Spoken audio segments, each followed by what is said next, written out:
Patay sa saksak ang isang lalaking natutulog sa bangketa sa Ermita, Maynila. At sa Los Baños, Laguna naman, sa tama ng bala namatay ang isa pang lalaki. Ating saksihan.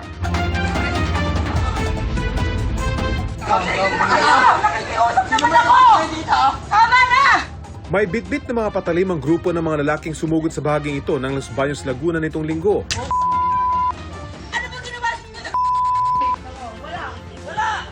Sa viral video, namamagitan na ang babaeng sumisigaw pero hindi nagpapigil ang mga lalaki at may isang nagtuloy-tuloy sa pagsugod. Hanggang sa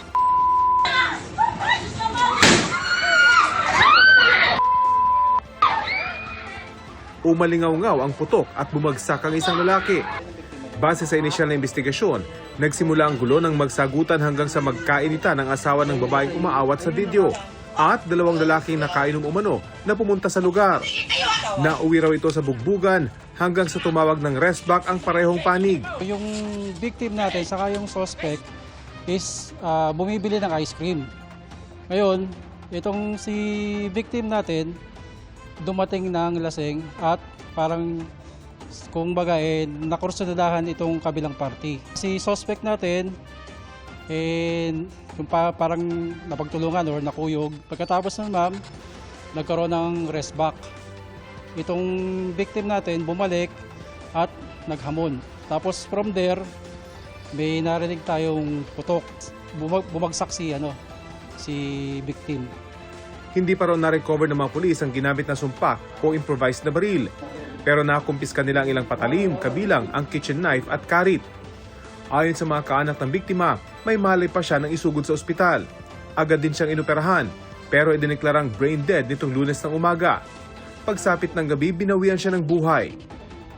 Labis ang hinagpis ng ina ng lalaking binaril. Namatay lang din po ng biyanan ko, 1 buwan lang po ngayon. Tapos may kasunod na po agad.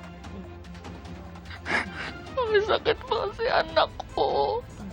Sinubukan namin kunan ng pahayag ang suspect at kanyang mga kaanak pero walang humarap sa amin.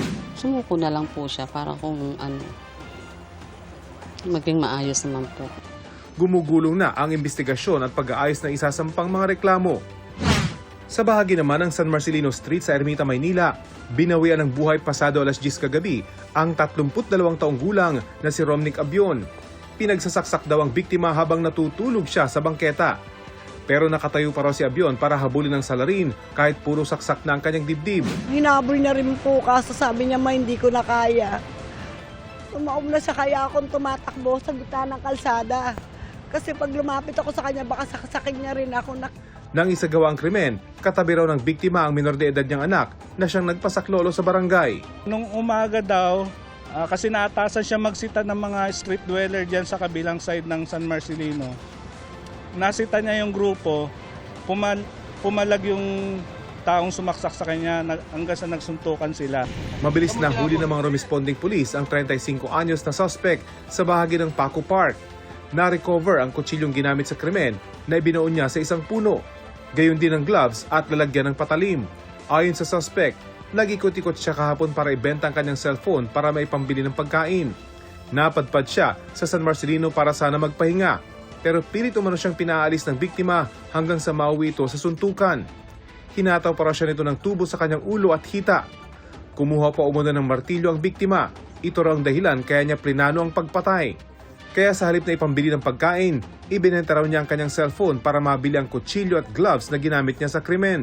Intensyon ko po talaga na balikan siya para mabawasan yung sa kalye. Hindi po ako nagpasisisi kasi ganti ko sa kanya kinursunada niya po ako Wala naman po akong ginagawang masama. Nahaharap sa reklamong murder ang suspect na nasa kustodiya na ng Manila Police District. Nananawagan naman ang kinakasama ng biktima para ipaalam sa mga kaanak nito sa Bicol ang kanyang sinapit. Kamag-anak lang daw kasi ang pwedeng kumuha sa bangkay ng biktima sa punerarya. Sa Milaor. Sa Milaor po sa tabi lang ng simbahan po si Romnick Abion, patay na po. Pumunta kayo rito. Sana makarating sila para makuha namin yung labi ng asawa ko. Para sa GMA Integrated News, ako si Rafi Tima ang inyong saksi. Mga kapuso, maging una sa saksi. Mag-subscribe sa GMA Integrated News sa YouTube para sa iba't ibang balita.